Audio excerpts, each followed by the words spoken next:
USCFP, with whom we also share a legacy of partnership. And this program is the extension and a glimpse of this relationship. We are grateful to USCFP for choosing Area Study Center as partner for the promotion of American studies across Pakistan. USCFP, with whom we also share a legacy of partnership. And this program is the extension and a glimpse of this relationship. We are grateful to USCFP for choosing Area Study Center as partner for the promotion of American studies across Pakistan. USCFP, with whom we are. Okay. I'm equally thankful to all our participants and our partner universities from Khyber Pakhtunkhwa, Balochistan, and Islamabad. I welcome all our participants who came all the way from Turbat and Quetta and Fatah University, University of Sawabi, and University of Mardan. Without your participation, we could not make it, and this training would never have been possible. And I'm looking forward to vibrant discussion in the days to come on various aspects of the American Studies discipline. In the end, I would like to extend my gratitude to Ball State University, with whom we have long association, and we are working together for the past many years. Thank you, Dr. Kenneth Holland and Dr. Stephen Hall, Dr. Maria Stettin, for traveling all the way from US and Japan, respectively, take part in person in this 5 days training workshop for expanding American studies across Pakistan. I'm equally grateful to all our organizers under the leadership of Dr. Aisha Siddiqa for working hard to putting this event together. I wish you good luck and looking forward to a successful training in the days to come. Thank you very much.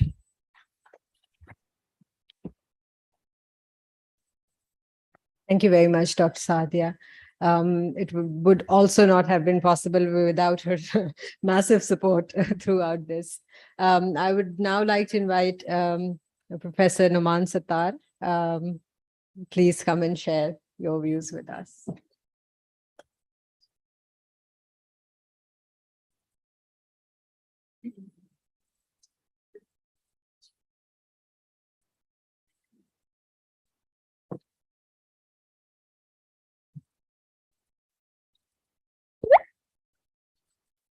Assalamu alaikum and good morning all. I would like to thank Dr. Aisha Siddiqa for her kind invitation, asking me to come to this opening session and share some thoughts with you. I'm glad she is behind this and organizing this workshop for academics from all over the country, and I'm sure you're going to have a great time here. Thank you, Dr. Aisha.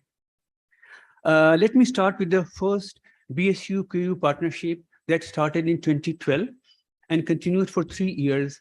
I was part of that, and of course, today in the course of discussions, you will get an idea what it amounted. Basically, I think Dr. Aisha has briefly explained what that amounted to, and the best part was the exchange of faculty and students, and in some ways, it was a bit uneven. I would say uneven, but from Pakistan side, students were going to the US, and from the American side, the faculty was coming here, but despite that, I think it was a great interaction and I think fruitful and productive for both sides. And of course, it involved many other aspects, DBCs, lectures, seminars, conferences, etc.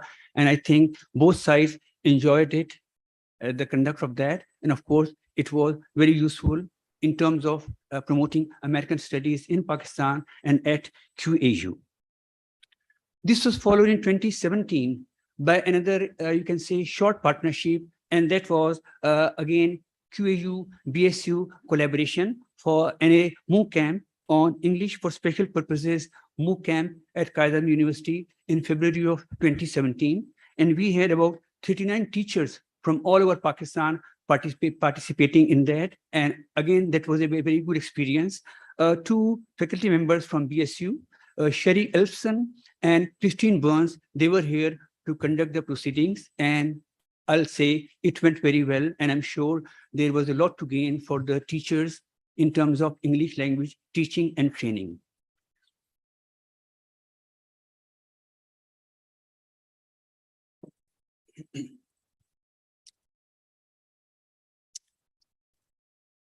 What this reflected to the Area Study Center for Qaid-e-Azam University was ASC undertaking international partnerships. First, the QU-BSc partnership, the long-term one, and this short-term one for the MOOC camp.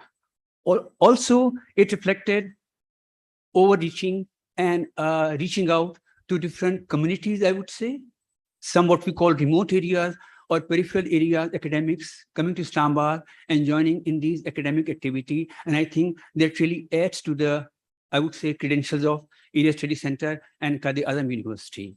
And now we have this new partnership. And of course, this 5-day training workshop is part of that. And happy to see so many eager faces ready for this workshop. And I'm sure you all have a great time here.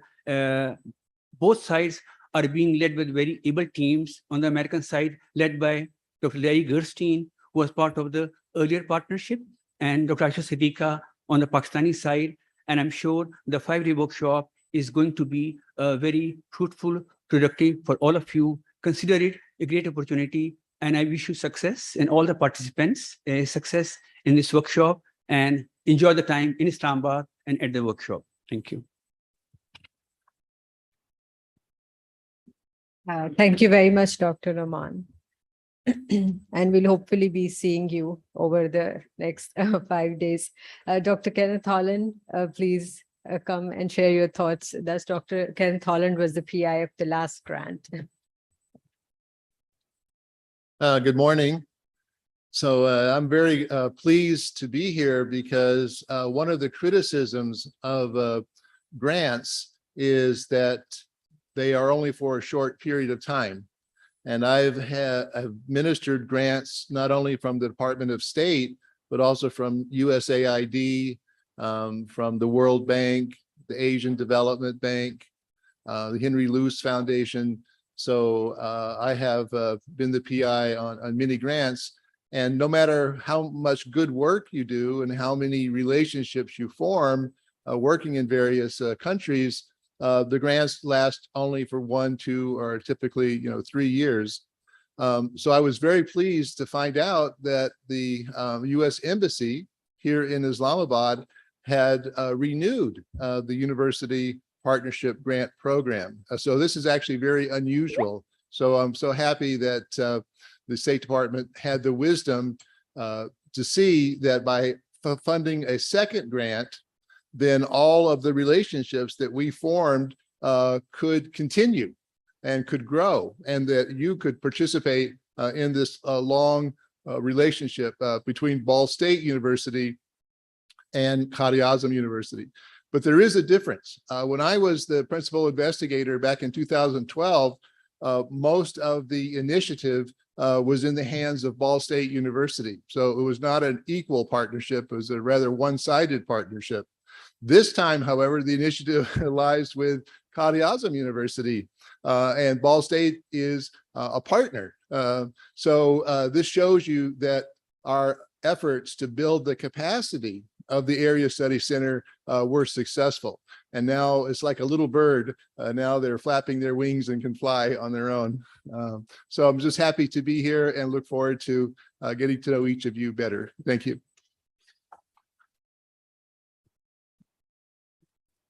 Thank you, Professor Holland, and thank you for coming to Pakistan and joining us for the conference and for this training. Dr. Stephen Hall, he's also been part of the program since 2012. I would like him to share his views on the previous and this partnership. Thank you. I want to say that I'm delighted to be here. This is my first visit to Pakistan after having been involved in the program for as Dr. Aisha says, for 10 years. And it's wonderful to be here and to visit with colleagues and friends, and also to have the opportunity over the last several days to meet with former students and to see how they've progressed in their lives, what they're doing with their careers, with their impressive talents as we encountered them on our campus in Ball State. So this has been wonderful. I'm delighted to have the opportunity to meet all of you and work with you. I came to Pakistan fully expecting that while I hope to contribute to the conversation, that I fully expected that I would learn more than I contribute. I've not been disappointed in that respect so far. I hope we'll have a productive collaboration. Thanks. Thank you, Dr. Hall. And finally, Dr. Maria Staten, please come and share your views. Hello, good morning. I'm Maria Staten, and this is a privilege and an honor for me to be a part of this partnership and to be able to travel to Pakistan. This is my 4th visit to Pakistan, and I wanted to extend my gratitude to Dr. Aisha for making this visit possible for me. And I will also want to thank Dr. Norman Sattar for organizing the wonderful reunion last night. I got a chance to see all the former alumni of this partnership, and so some of them, most of them, I haven't seen since my last visit to Pakistan and their last visit to Ball State, which happened in 2016. Only on Facebook, and they were actually quite upset with me that I do not post on Facebook as often as they should, but that's how it is. So it was very wonderful to see them, and I'm going to talk to you during this workshop about American literature, which I'm passionate about, and about interdisciplinarity in American studies and American literature. And I'm also will talk to you about teaching, which is my second passion. And I hope that during this workshop, I will develop professional friendships with you. And when I go back to Japan, I teach in Japan now, on Saturday, I will bring with me many of your visiting cards, and we'll develop long-lasting partnerships. Thank you.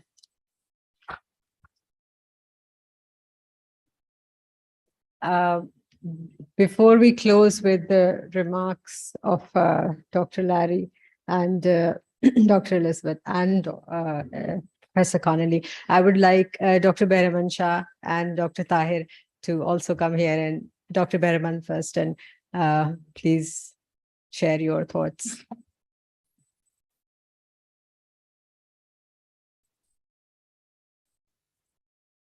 Good morning, Assalamu alaikum, and welcome. I was part of the initial program informally. It started in 2012. I joined Qaeda University in 2013, so I was informally part of the program.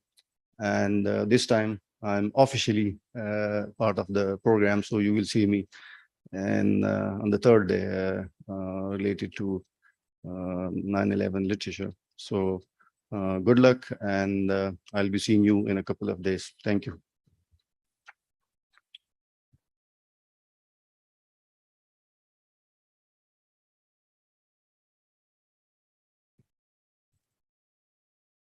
Assalamu alaikum, students and the faculty and our dear professors from Ball State University. It's a great honor for me that I'm here, and on behalf of Area Study Center, Kazam University, and because of Dr. Aisha, that we will be presenting ourselves in a different form to you. And I will be here interacting with you on the topic of the history. One thing which is very important, that we criticize much about America. We talk much about America, but I think we know very little about United States of America. This is an effort to make you know that what is the reality. Rest is on your own judgment. Thank you very much. I will be helping you. Thank you, Dr. Behraman and Dr. Tahir. I would like now Dr. Elizabeth to say a few words. She's also been part of this project since 2012, its very beginning. Good evening to my colleagues on Zoom.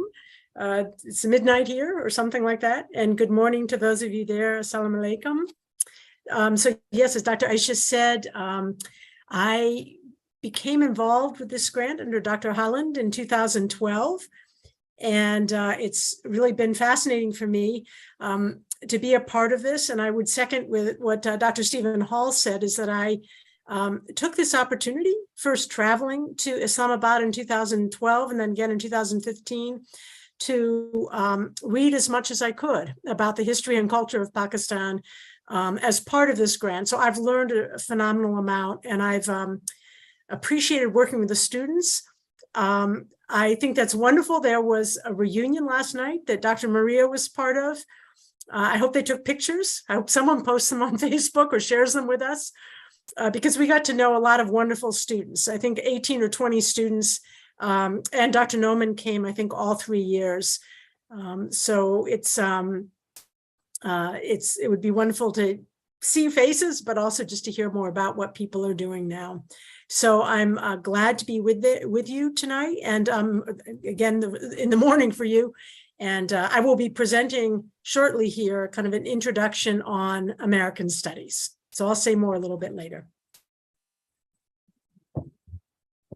Thank you, Dr. Elizabeth. Professor Connolly.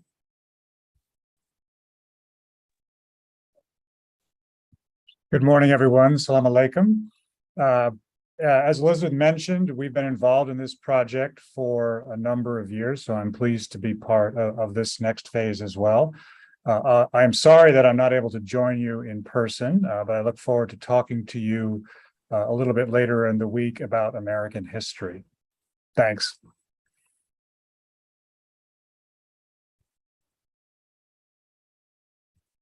Right. Thank you, Professor Connolly. And for the concluding remarks, I would request Professor Dr. Lawrence Gerstein to please share his thoughts. Hello, everyone, and assalamu alaikum. It's so great to see all of you together, and to see my colleagues, current colleagues and former colleagues from Ball State in the same room with you. It's really exciting that we get this opportunity to have this training session in person. This was a development that happened not but maybe 6 weeks ago, that we were asked to host a 5-day training in person, and Dr. Aisha took the challenge and put this together with Sarah and some of the other staff in record kind of time. So many logistics to negotiate. So it's exciting that you'll all be together for 5 days, and I'm sure that it'll be a very rich experience for us from Ball State and for all of you. I also know that it's kind of a difficult time in Pakistan right now with the flood that has affected a large portion of Pakistan. So my thoughts and prayers every day have gone out to you and your family and your friends and your colleagues in Pakistan. I hope they're well, and I assume by you being there in person that you felt comfortable enough to leave your homes and attend this training. So I respect your commitment to education, and like my colleague said, I'm excited to learn from you and to grow with you during the course of this project. And as Dr. Staten said, I hope that our relationships will last beyond the grant period. So enjoy the training. I'll be back with you a couple of times during the course of the 5 days. I'll be giving a talk on research methodology. Thank you. Thank you, Dr. Lawrence Gerstein. So we are going to start the training, the first session right away. We would have liked to take a tea break, but actually our first session is by Dr. Elizabeth Agnew. And for her, it's actually 1:45 a.m. So we would like to have an introductory session, and then after that, we will have tea. Thank you very much, all of you. Please stay with us until tea. All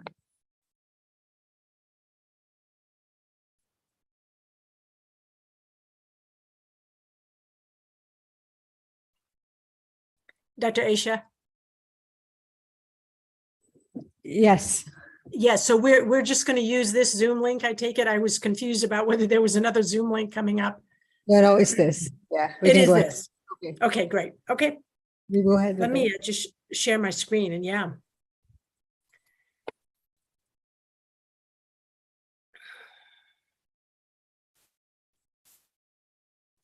Oops.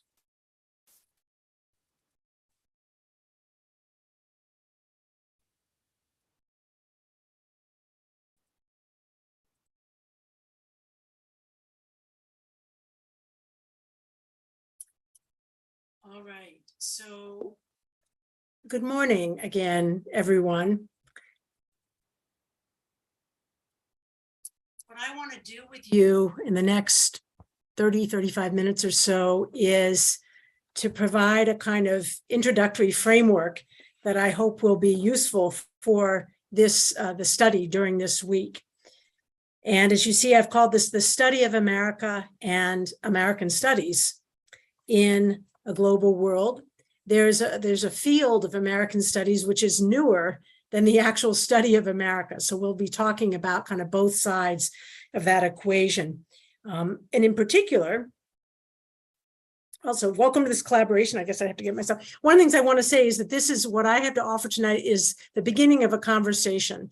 So you have a wonderful, rich schedule ahead of you this week. And this is just an introductory set of remarks. I want to do three things in this presentation. I want to say something about the various terms related to the field of American studies. Then I'm going to say a little bit about the history of the field and how it came to be. And finally, some words about method in American studies. So let's start with terms and definitions. And we can begin with this question: to what does the term America refer? And one of the things we found when we were there in 2012 was that even the center, Area Studies Center at Qadi Azam, had a more capacious, a broader understanding of America than we tend to think of it in this country. And I'll say a little more about that in a couple minutes. But I want to suggest that there are three ways of thinking about this term, one of which is particularly resonant with American studies. So on the one hand, sorry, let me just move my, here we go. On the one hand, we can think of America as a geographical entity. America got its name in 1507 from a German cartographer.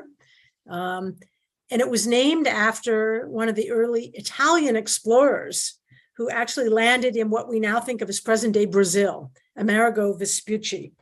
And one scholar says that this was kind of a whimsical act to name it after this particular individual.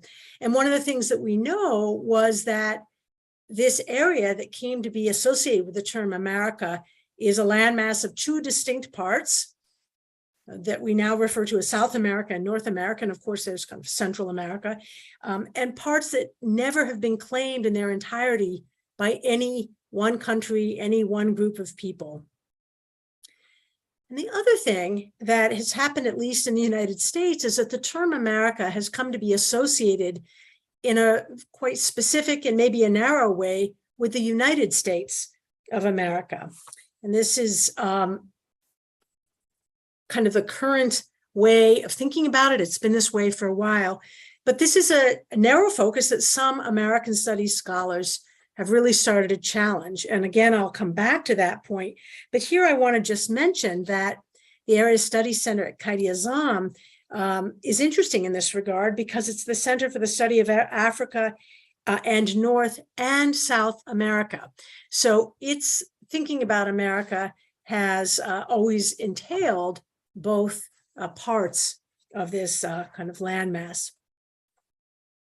So this is one way to think about America as a geographical entity. But there's another way. So we could say, to what does the term America refer? And here we could say it's a geopolitical entity. But questions arise in thinking about America in this way. When we think about it as a geopolitical entity, we could say this is shorthand for the jurisdiction of the United States of America, which is the sole nation with America actually in its title. But that begs the question, where does the US jurisdiction over land begin and end? We know that there's been an expanding frontier ever since independence was gained in the late 18th century. And a case in point now is Puerto Rico, which is a territory, yet the citizens there don't have the rights of a state or voting representation in Congress. So again, the question we might ask, who has the rights of an American citizen if we think of America as a geopolitical entity? And one of the things I've done here is to provide a set of pictures. So this is W.E.B. Du Bois, a leading African-American scholar in the early part of the 20th century, who wrote about the experience of African-Americans. So African-Americans, Native Americans, women, this is Jane Addams at the bottom. And then throughout history, but more recently, we have a picture of immigrants. And that can then be extended even further to say, what about refugees, LGBTQ persons, the unborn? Many of you probably know that there was a very significant Supreme Court decision this summer overturning 50 years of history of greater legal permission for abortion. And part of that is turned on how to think about the unborn. And I have this quote here at the end from Richard Horowitz, a scholar of American studies, who says about this idea of America as a geopolitical entity, our sense of place and the bounds of political reality seem ever out of sync. So there's one further way we might think about America, and that is as a cultural and symbolic entity. So this approach is particularly focused on what America means and how those, or the ways that America kind of take shape in different meanings. And these meanings are shaped by, as I said, sentiment, practices, rituals, the circulation of goods, arts, sports, and amusements, a sense of place, and food. I guess food figures fairly heavily in the images that I have here. But of course, you see Louis Armstrong here, the famous jazz trumpeter, Martin Luther King Jr., an image of the Constitution, and so on. And of course, a very prominent thing I somehow managed to leave out of these images was sports, which is a big part of American culture. We could say that the meanings of America shape a sense of self, both individual and collective, and shape kind of a sense of the world and perceptions, American perceptions of the world. They both delimit and open up possibilities. And one of the really important ideas that comes out of this way of thinking about America is this idea of American exceptionalism. So I want to take just a few minutes to talk about that idea in particular and show the kind of polyvalent, multivalent ways of thinking about America. So this idea of American exceptionalism can be traced back to the notion of America as a city on a hill. And this goes back to the early 17th century Puritan leader of the Massachusetts Bay Colony. John Winthrop was a lawyer by training, but he was a lay Protestant minister from England. And he took this image from the New Testament, the Gospel of Matthew. And as he says here, for we must consider that we shall be as a city upon a hill. The eyes of all people are upon us, so that if we shall deal falsely with our God in this work we have undertaken, and so cause him to withdraw his present help from us, we shall be made a story and a byword throughout the world. So John Winthrop here is counseling those who have separated from England, who want to come over and set up what came to be called New England, to see themselves as a model, both for England and the larger world, by likening their new community to a city on a hill. And you can note here the warning, right? That if there's a failure to live up to this kind of high set of expectations, if there's a failure to be exceptional in the ways that his famous sermon, a model of Christian charity, outlined for his followers, then they will be made a story and a byword, which is to say something of a laughing stock, a negative example that will receive the judgment of people who have been watching them. Now, the notion of exceptional can mean merely different. It can also mean being exceptional in a laudatory way. But one of the things that some scholars and others have drawn attention to is that this idea of being exceptional has more than one connotation, and it can also have quite a negative connotation. I want to get to that, sorry, but let me just show you this image first.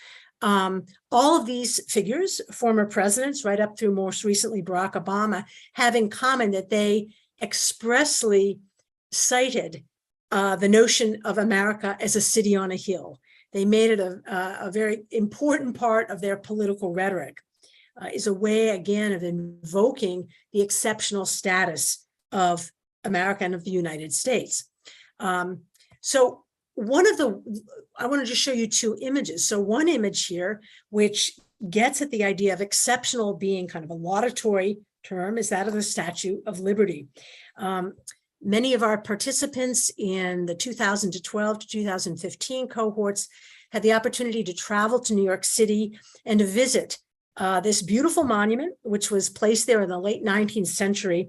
And it stands at the harbor at the Hudson River near Ellis Island, where immigrants were kind of processed and brought into and welcomed to the United States. At the base of this is a poem by the young Jewish American poet Emma Lazarus, and her poem ends with these famous lines. I'm sure you are familiar with some or all of these. She writes, "Send these, the homeless, tempest-tossed to me. I lift my lamp beside the golden door." So the idea of the Statue of Liberty was that it represented a beacon, a haven for refugees, and this kind of maternal figure with a light exemplifies the virtue of care, of generosity, of inclusivity. So that's one way of thinking about American exceptionalism. Then there's this rather striking different way. This is a graphic or a cartoon, I guess you could say, by James Speth. He is an environmental lawyer, a professor of law. He actually came to Ball State about 10 years ago to speak about climate change. And in this, we see a very different understanding of American exceptionalism. If you read these lines, you will see that the US, relative to 38 other nations, which are part of what's the Organization of Economic Cooperation and Development, so these are highly advanced countries in the world, has the unfortunate or dubious distinction of standing out in a variety of ways, which one could say make it exceptional, but not in a laudatory way. And I might add that maybe not surprisingly, there's a kind of a tension, and it's a tension which is quite marked in America right now, which is that citizens who bring attention to concerns about some of these features of American life see themselves as patriotic and wanting to rectify areas where the US maybe is performing in less than a laudatory way or is not living up to its high ideals for itself. Critics of those people charge that to draw any attention to these issues is unpatriotic. And so you may know that there are significant attempts now to use local and state legislative powers to limit the books that can be held in libraries, the curriculum that teachers can teach in history, in government, and in other areas, because of the fear on the part of some people that these approaches to teaching are, for example, talking about slavery or talking about the history of racism. We saw the earlier picture of Martin Luther King Jr. These tragically are part of our history. And now there's a real tension about whether it's permissible to acknowledge these as part of the history, or whether doing so somehow sullies the reputation of the US and so much must be curtailed, so that we only focus on kind of the positive aspects of American history. So I mention this because this is really becoming an issue for history teachers, teachers of US history in particular, certainly at the secondary level, but potentially and increasingly at the college and university level as well. So with these remarks in the background about how we might even think about America, with an emphasis perhaps somewhat on the kind of cultural meanings of it, I want to provide you a working definition of American studies. And this is from two scholars. This is not my own definition. But you can see that it brings together some of these concerns, right? The geopolitical, the cultural, the geographical. So American studies is an interdisciplinary practice that aims to understand the multiplicity of the social and cultural lives of people in and in relation to the United States, both past and present. So I've highlighted in red some of the features that we'll be kind of coming back to, indeed, that we'll be coming back to throughout this week. So it's an interdisciplinary practice. This is something Dr. Maria Staten talked about, and it looks at a wide range of social and cultural practices in the United States, which we might think of both as a geopolitical and geographical entity, but as it says, in that, but in relationship to. And so this suggests that American studies extends beyond just the geographical entity of the United States. So stepping back, I want to cite a different scholar now who points out some key features of American studies, some of which were just referenced. It focuses on the cultural and social life of the United States, understood in geographically expansive terms. It works across disciplinary boundaries, so we could say it's interdisciplinary, not merely multidisciplinary. There's an attempt intentionally to integrate disciplines, not merely to kind of line them up side by side or have them all available, but really actively to integrate them. It focuses on the questions of America's meaning, and it's interested, this is kind of a new point, but it's interested in questions of justice and equality, and therefore of injustice and inequality. And this is from Andrew Dix. These PowerPoints will be made available, as I understand, and I do have a citation list at the end, so you can see some of these features. So I want to turn now to talk a little bit about the history of American studies, and I want to begin by citing, I think, 4 or 5 examples of studies of America before American studies kind of as a phenomenon was introduced. And this is going to illustrate a couple things. One is that, yes, these studies happened before the field of American studies, but also to give you a sense of some of the diverse disciplines out of which people were studying America, some of the diverse perspectives. And I should say that some of these studies took place before the kind of development of these disciplines as we think of them today. So the first example is from Alexis de Tocqueville, the famous French visitor to the United States in the mid-19th century, who wrote the 2-volume work, Democracy in America. And we could say that this is in some ways a political tract. And his kind of guiding question was to ask, what is quintessentially American about America?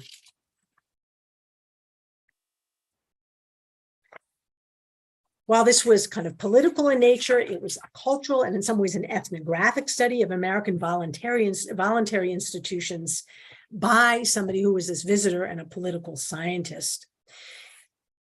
So another example, I mentioned earlier W.E.B. Du Bois, The Souls of Black Folk. We could say that this is a kind of sociological study. And in fact, W.E.B. Du Bois was the first African-American to receive a PhD in sociology from Harvard at the turn of the century. And his idea of double consciousness and the challenge of embracing two identities, one that is often perceived by seeing oneself through the eyes of others, is a resonant term which is now used quite frequently, including in American studies, and it is expanded to groups beyond African Americans. I know that Muslim Americans, for example, writers have used this term to think about what it means to be a Muslim in 21st century America with this sense of double consciousness.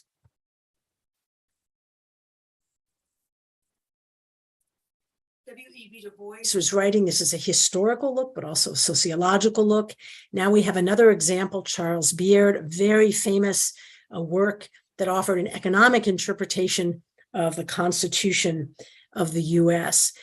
So now we have something that is in the realm of politics, but looking at it through the lens of kind of economic analysis and talking about the class interests which shaped the US Constitution.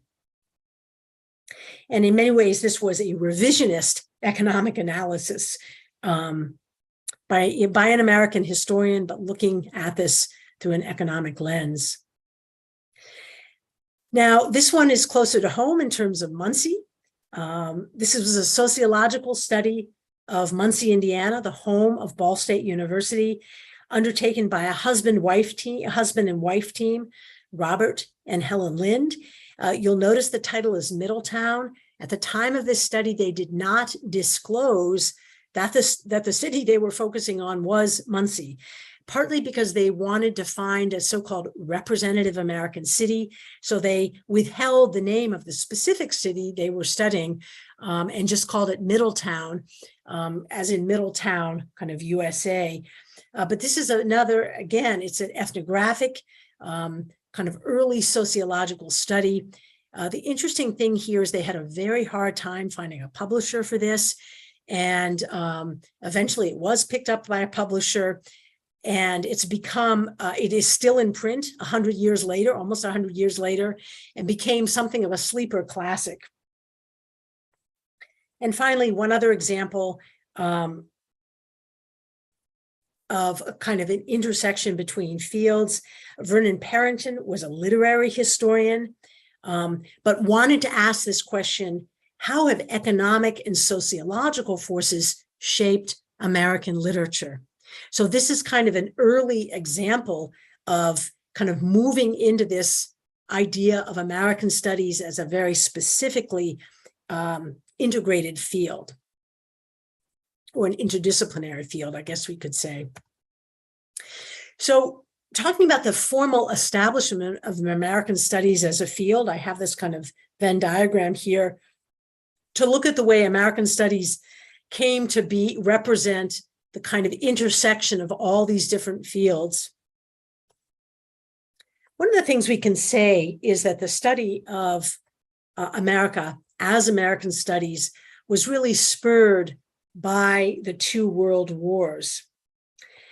Coming out of particularly, the First World War, the First World War and then World War II, the US really came to a place of international prominence and power. And this spurred scholars in particular to a period of heightened self-reflection on the nation's history, its mission, and its place in the world. I want to mention to you three institutions that early on had programs in American studies. It wasn't always called that. And I picked these three to illustrate the differing kinds of institutions that took up this kind of enterprise, and also the geographical span within which these were happening. So one of the famous universities, probably the most famous university in the United States, one of the oldest, if not the oldest, is Harvard University in Massachusetts, found in the early 1600s. Their program started in 1937. In fact, as we'll see, it was not the earliest program. The History of American Civilization is what they called the program. And the particular focus was on bringing together literature and history. And at the time, Vernon Parrington was on the faculty at, I believe, was on the faculty at Harvard. But one of the things that really characterized this study was that, yes, it was interdisciplinary, but it focused primarily on the writings of upper-class white men, both novels, poetry, and literature, but also sermons. So there was a real interest in the Puritans, for example.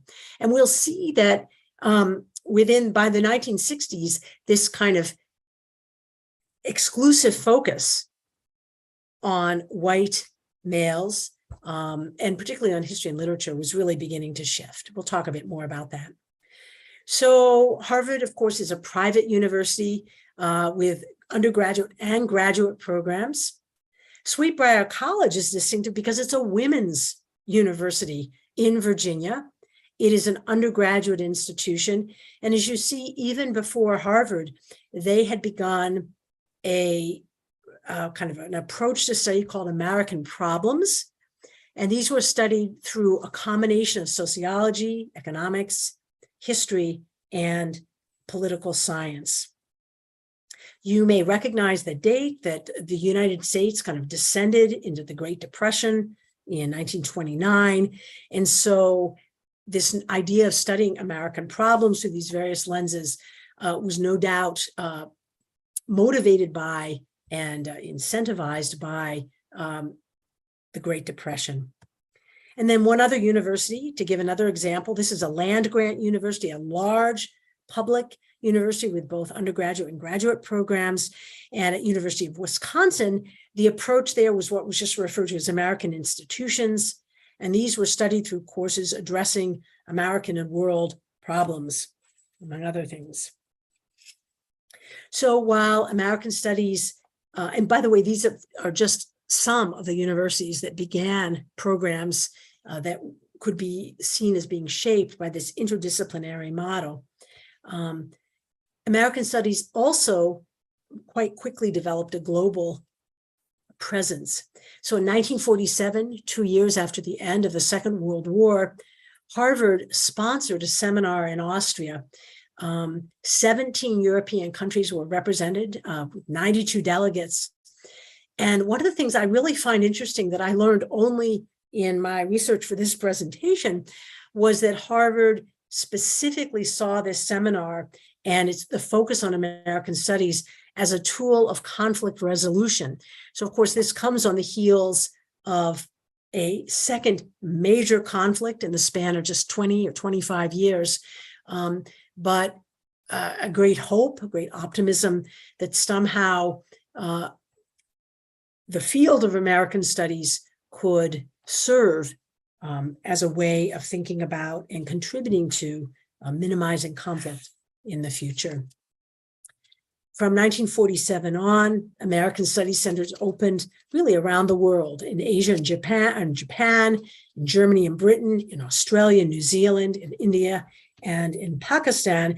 And specifically, it was almost 30 years later, but in 1975, Quaid-i-Azam University established the Area Studies Center for the Study of Africa and North and South America.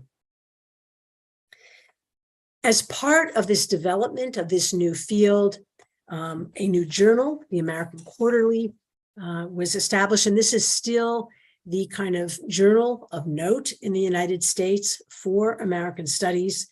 And the American Studies Association also formed shortly after that.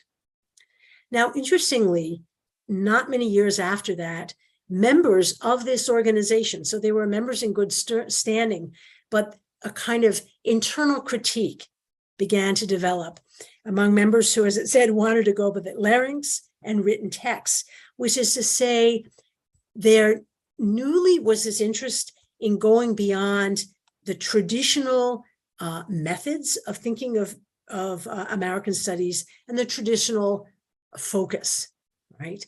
So focusing on sermons, on written texts, on literature exclusively, and particular kinds of literature.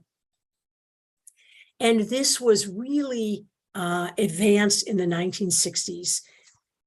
You will know that the 1960s was a period of great political and social and cultural ferment in the United States. And we see this playing out in the field of American studies. So, for example, this was a time of the second and then subsequently third wave feminisms. In addition, other movements, not just by women, but movements for social justice by marginalized groups, African Americans, Native Americans, people with disabilities, LGBTQ individuals, diverse social classes. So these expanded frameworks came to parallel many social movements, which were really picking up speed or taking root, maybe is a better image, in the 1960s. The 1960s also saw a really significant legislative move by the federal Congress with the 1965 Hart-Celler Immigration Act.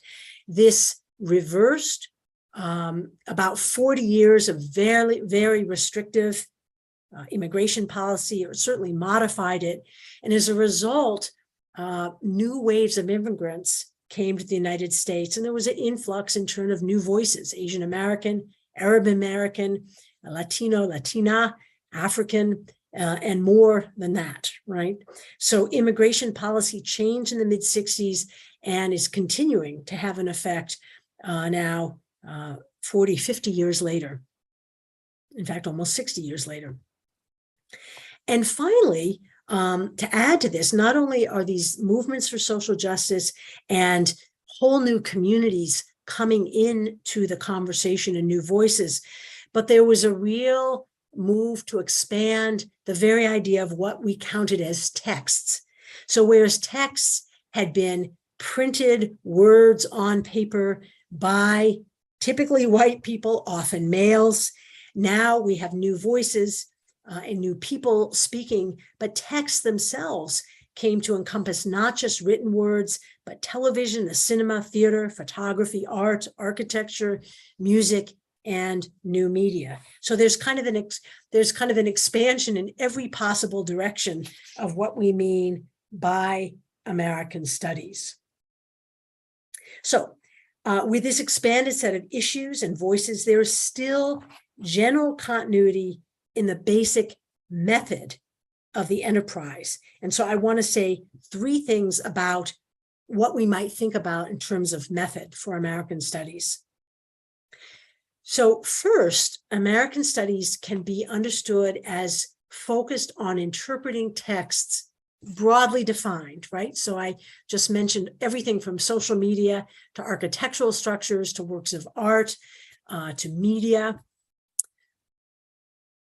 And we can think of this in terms of close reading, or maybe we could say close attention, or reading, again, in the broad sense of the word, thick description, deduction, creative speculation, and comparison between different kinds of texts or different kinds of examples.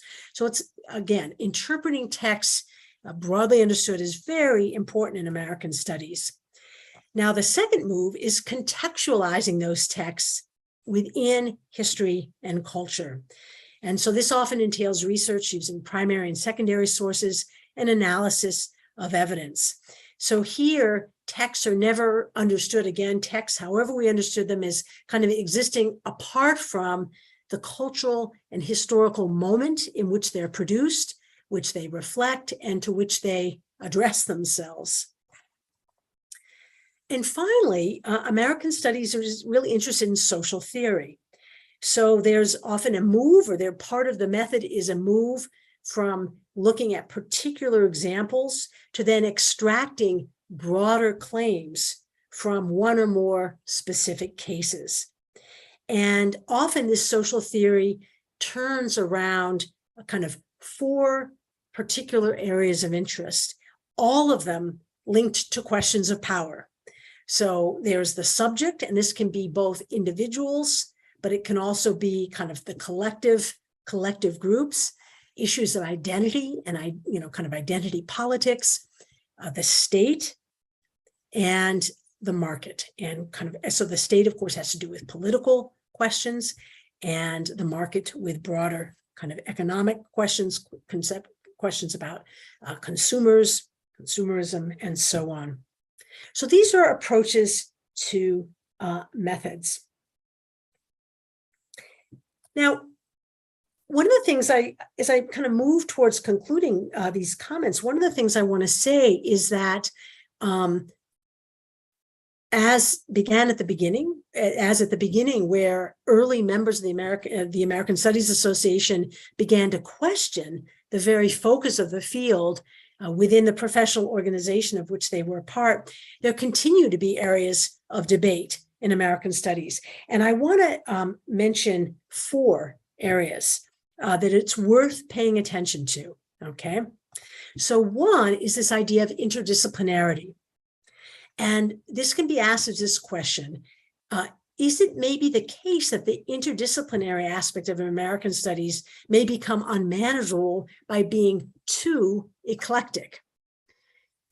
Because American studies cuts across so many areas of society, so many kinds of texts, and so many groups of people, right? And also so many topics, from music to food to sports to politics to history to literature, all kinds of literature. Any given issue of the American Quarterly, it's kind of interesting to read these issues because you can experience a kind of intellectual whiplash. I mean, there's just such diversity within the field. Sometimes those issues are driven by particular topical foci, but when not, there's just such debate that some people say, wow, this is almost, the eclecticism is almost mind-boggling or head-spinning. So if that's kind of about the method, there's another question which has to do with the interpretive framework and the interpretive premises. Because there are those who ask the question, should American studies be focused on the unity or on unity within the United States, or on areas of fragmentation and political divisiveness? And again, this gets back to the earlier slides I showed of debates about or questions about American exceptionalism, right? Those who want to really underscore the unity might say we should be focusing on Lady Liberty and the message of inclusivity, the kind of values and the virtues to which America and Americans hope to live up. They hope to live up to these.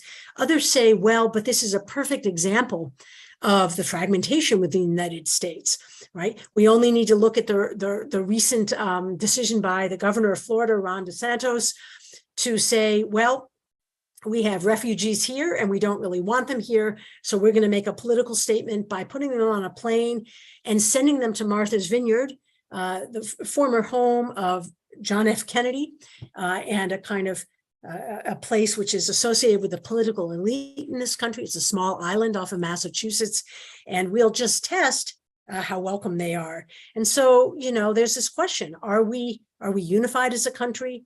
Are we divided in significant political ways? And importantly, for the point of American studies, should scholars be more drawn to focus on what unifies us, or is it permissible and maybe encouraged and necessary for them to really highlight where our differences lie?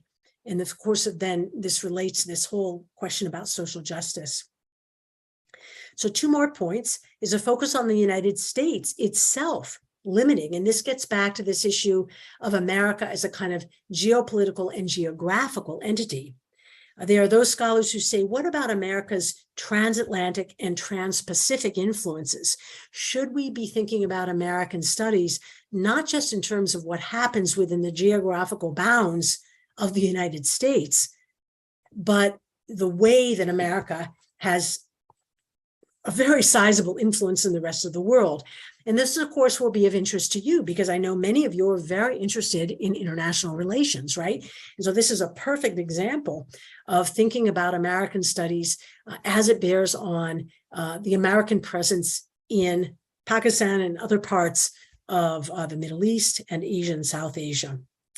And finally, there's this question, does the global spread of American studies contribute to making the work of American scholars more contextual, as intimated by the previous question, or does it make it more imperial, right?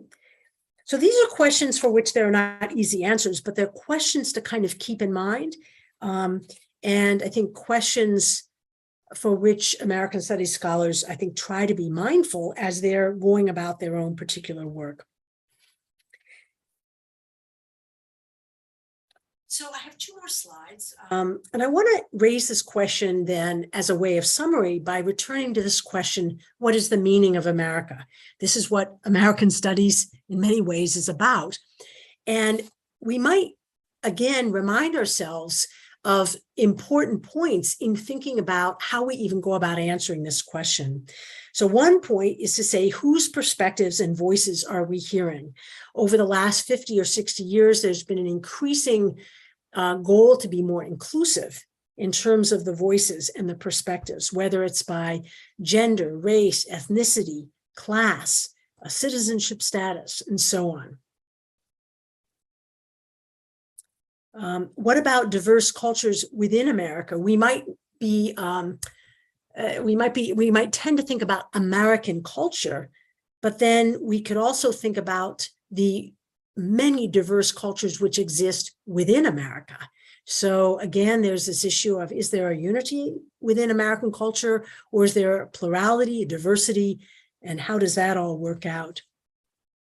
It's important then to remember in thinking about the meaning of America that claims about meaning are descriptive and normative. A perfect example is the idea of American exceptionalism. The term exceptional is a descriptive term, but it also carries normative weight. And as we've seen, that normative weight can be, can imply a kind of laudatory status, an ideal status for the US, but it can also mean, it can also be used as a tool of critique to say that we stand outside the more laudatory practices of other nations with whom we otherwise regularly compare ourselves. And so finally, just to say the terms America and American and related symbols are contested. And that, of course, is all enfolded in this idea of American studies. So to get at this, I offer you, by way of closing, 4 images. And I want to just say a sentence or two about each of them. Of course, you'll notice that every one of them includes the flag. And we might ask this question, how does the context in which the flag is displayed in each image connote power, identity, inclusion, and exclusion? So on the left, we have a classic image of a woman named Ella Watson. She is a cleaning lady. This is in 1942. This was taken at the US Capitol. And of course, this is very significant because she is standing in a building that symbolizes the heart of power in the United States, the heart of legislative power. This is in the Jim Crow era, before the famous 1954 Brown versus the Board of Education decision, which rendered illegal the notion of separate but equal. So we might ask, what does this mean for her to be standing and for someone to have asked her, probably asked her to pose for this picture? Of course, they asked her to pose with a broom and a mop, saying something about the work that she does. In the upper right, we have the image of Iwo Jima soldiers, is a very famous image towards the end of World War II, raising the flag in the South Pacific. And then in the center, an image from the 2017 Women's March after the election in 2016 of then President Donald Trump. And here, kind of an iconic image of Muslim women wearing hijab, and of course, wearing the American flag as a hijab. And you'll notice here the poster says, "We the people." Of course, the first 3 words of the United States Constitution. We the people are greater than fear.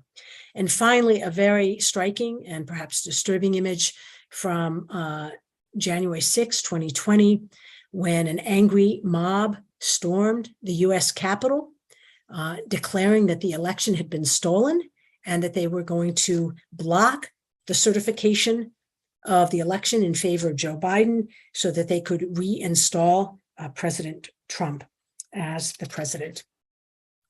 So again, I leave you with these images just as a kind of visual and visceral way of thinking about this idea of America and American studies and the various aspects of this, from culture, clothing, work, economy, political movements, social movements, war and international relations, and in this case, all tied together by the United States flag. So I want to say that I will be rejoining you on what's Tuesday afternoon for you, it'll be Tuesday morning for me, but and then again with a panel of my colleagues, and then again Thursday afternoon to talk a little bit about the field in which I'm more specifically trained, which is the study of religion in America. And we'll be talking about points of intersection with that field, religious studies and American studies. I see it's almost, I guess, 10:30 for you. That's right, 1:30 for me, but I'd be happy to respond to questions if there's an opportunity for doing that. I'm not sure what the format is right now. Yes, we'll start Q&A now. Open to questions. If anyone has a question, you can raise your hand and we'll give you the mic. And you're welcome to offer comments as well, even if they're not questions.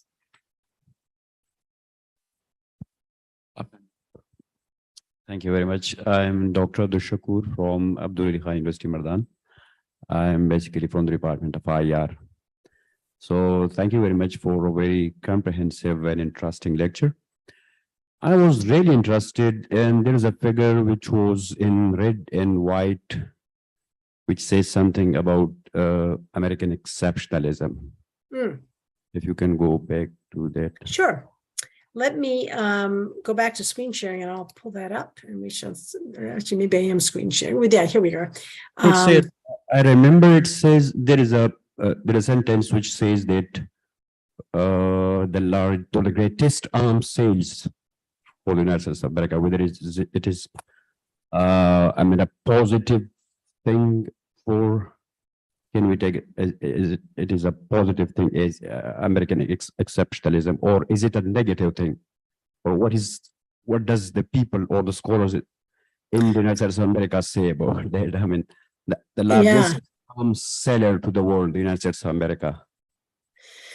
Yeah, right. So I don't know if you can see it from where you're sitting, but this is, again, this is an academic created this, and the title of it is America, the best country in the world at being last. How can we change that? And I should acknowledge this is from 2012, so it's 10 years ago. But this is clearly, this is like an op-ed piece, an opinion piece in the newspaper in one block, one image. And clearly, Dr. Speth thinks this is, along with all these other things that are mentioned, to say that the U.S. has the most arms sales is not a complimentary. It's not complimentary, right? So all of these, highest poverty rate, greatest number of children in poverty, it's highest obesity rate. I'm not sure. Yeah, highest incarceration rate. Yeah. And again, this is comparing us with roughly 40 countries, right? There are 192 nations. So this is comparing us with about a fifth of the world in terms of countries that we most reasonably can be kind of compared to in a sense. Does that answer your question, or does that address your question? Yes, thank you very much. Yeah.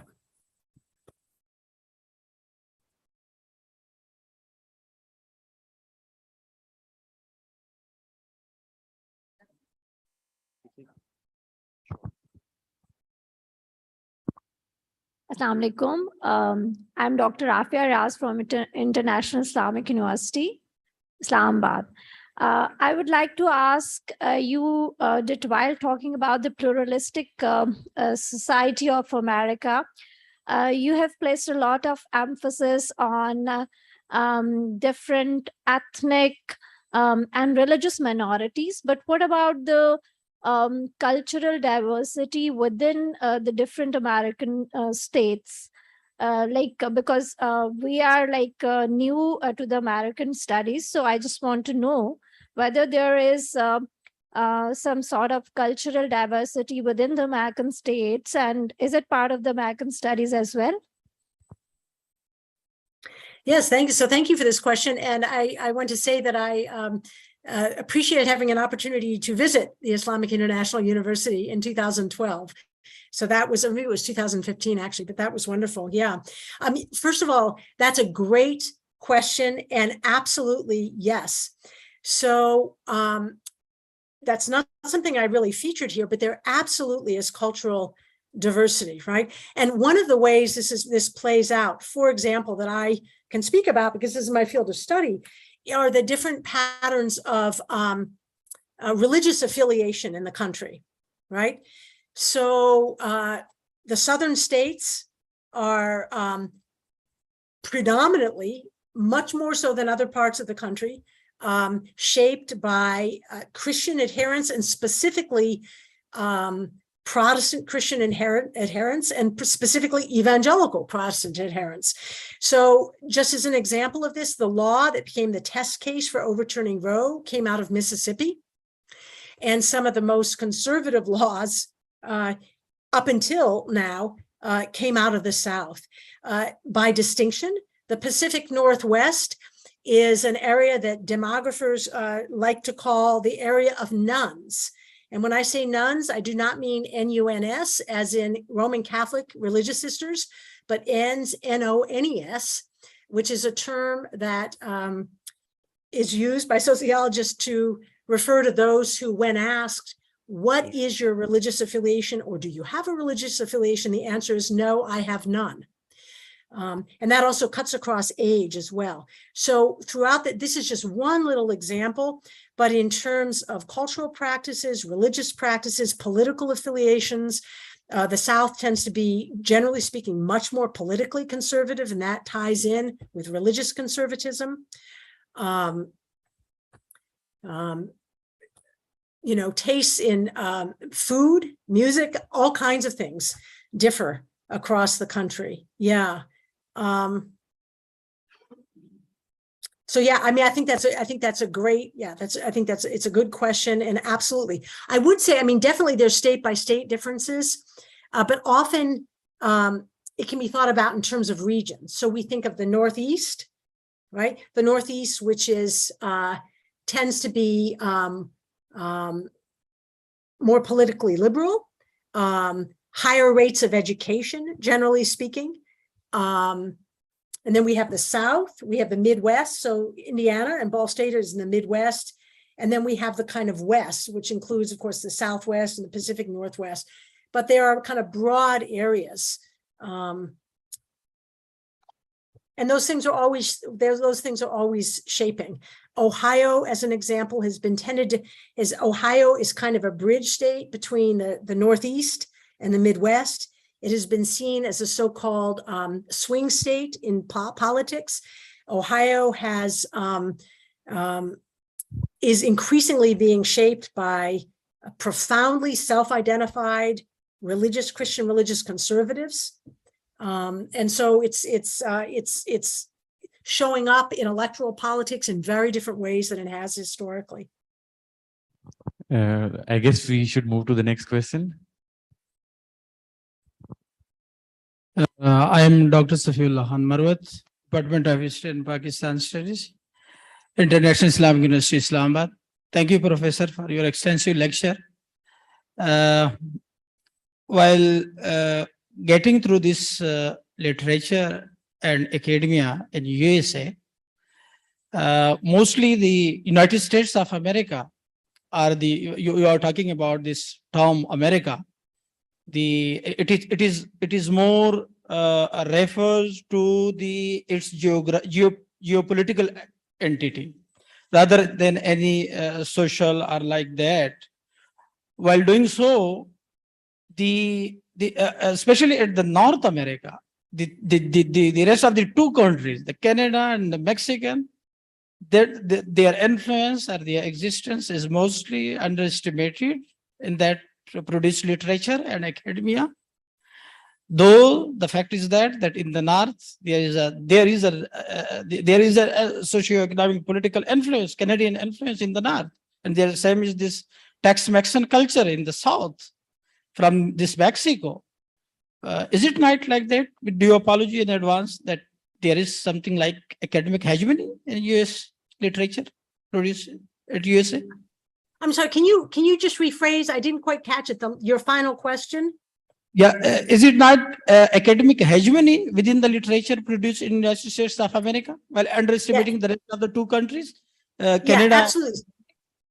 Yeah, so that's a great question. Yeah, and in fact, so I think there are two things I could say. So on the one hand, American culture, American studies tends to have a cultural focus, but you're absolutely right. As I began at the beginning, America has this expansive notion of South America, Central America, North America, and Canada among United States scholars of American studies. And I mean to describe this, I'm reporting rather than defending, as they say. There really is a significant emphasis on thinking about America as the United States. So yes, this is, for better and worse, there is this kind of hegemonic perception of American studies. And it is, it's a very self-interested way of thinking about it. I believe Dr. Holland was involved for a while with Canadian studies, the Canada branch of American studies, right? So you're absolutely right to point out that America includes North America, which includes Canada. But interestingly, the United States is the one entity, the geopolitical entity, which actually has America in its name, and American studies. And I should say, back to this idea of the kind of political clout of the United States after the two world wars, this became a kind of engine driving scholarly inquiry about America, and specifically about America as the United States. Now, that said, I have colleagues that I know, who do a lot of work with border populations, particularly border with Mexico. So that is, and with Hispanic communities in the US. So that's very much a part of it. But I think you're right to point out that from a United States perspective, there is this kind of self-interested focus on its own part of the world.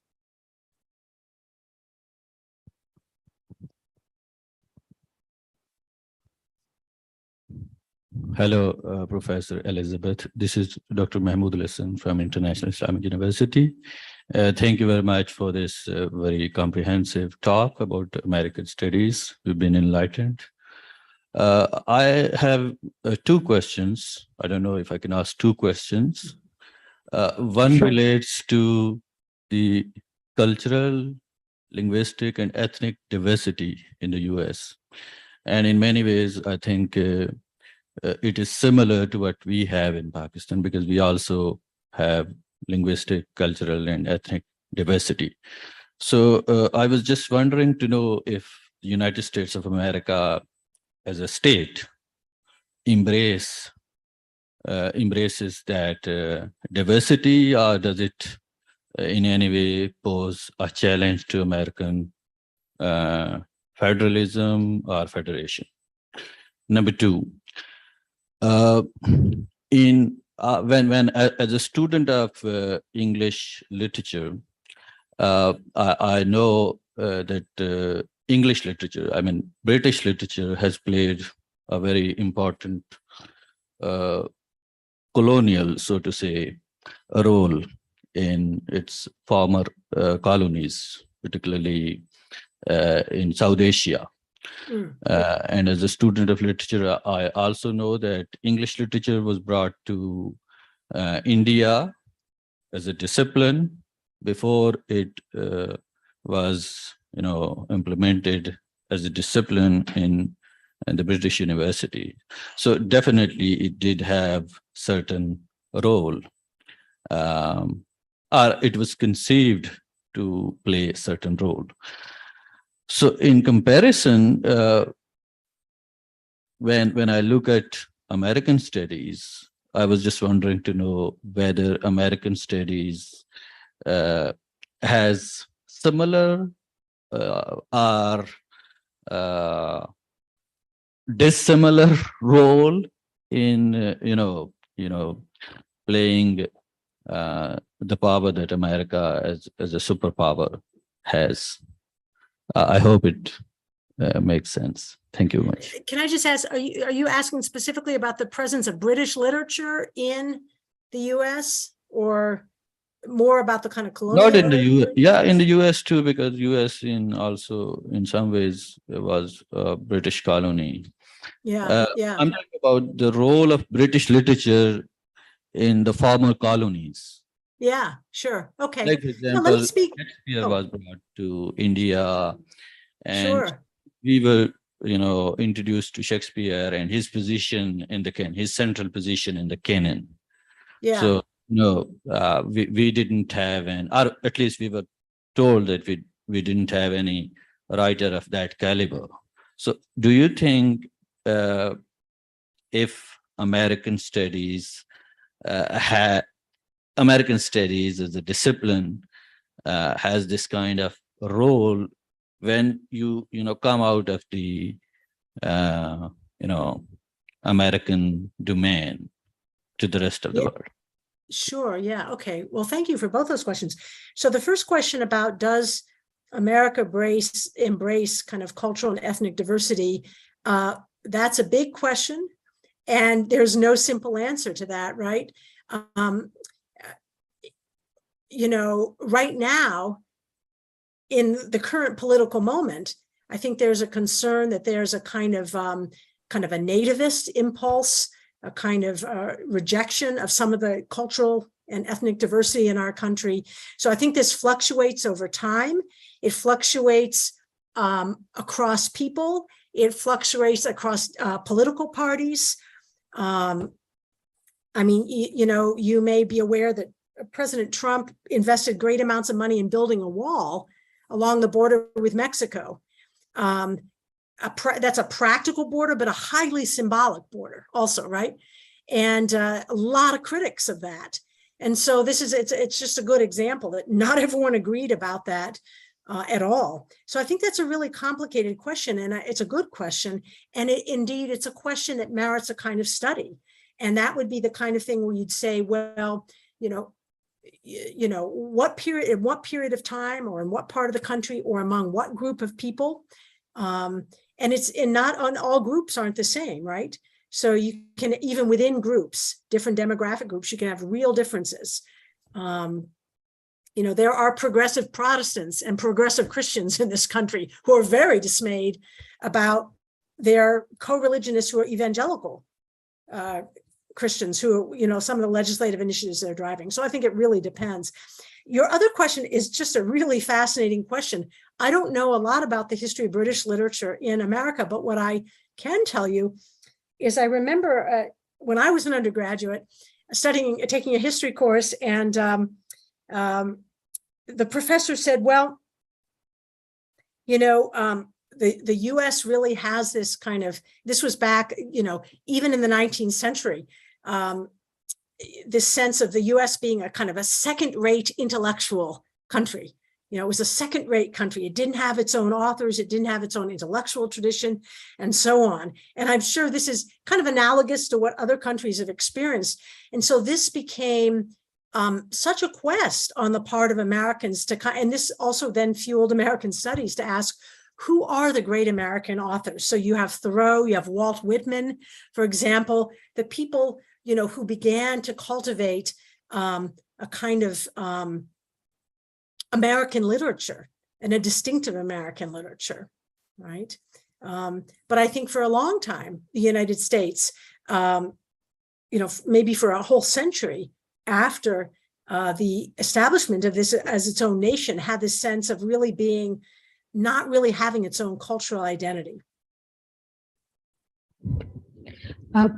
I think, Elizabeth, part of the question, as I understood, is how British literature had sort of a colonial role to play, and if American studies in some ways does that or not, or is it complicit in that? So, well, I believe the origins of American studies, you could say, it started, the field started in that way, but I think it has evolved and changed a lot.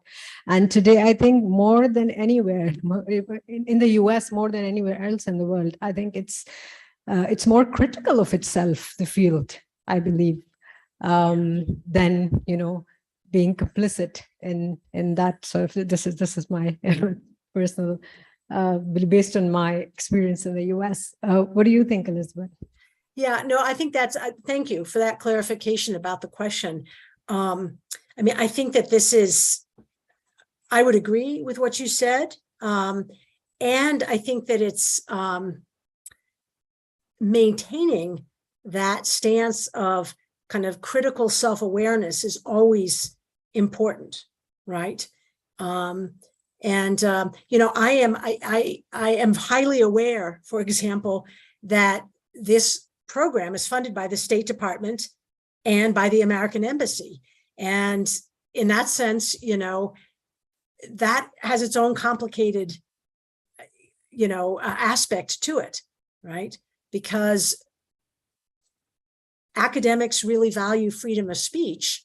And, I could imagine a world where the State Department doesn't want certain critical views about America being shared. They might not be happy I'm showing you this flag image, right?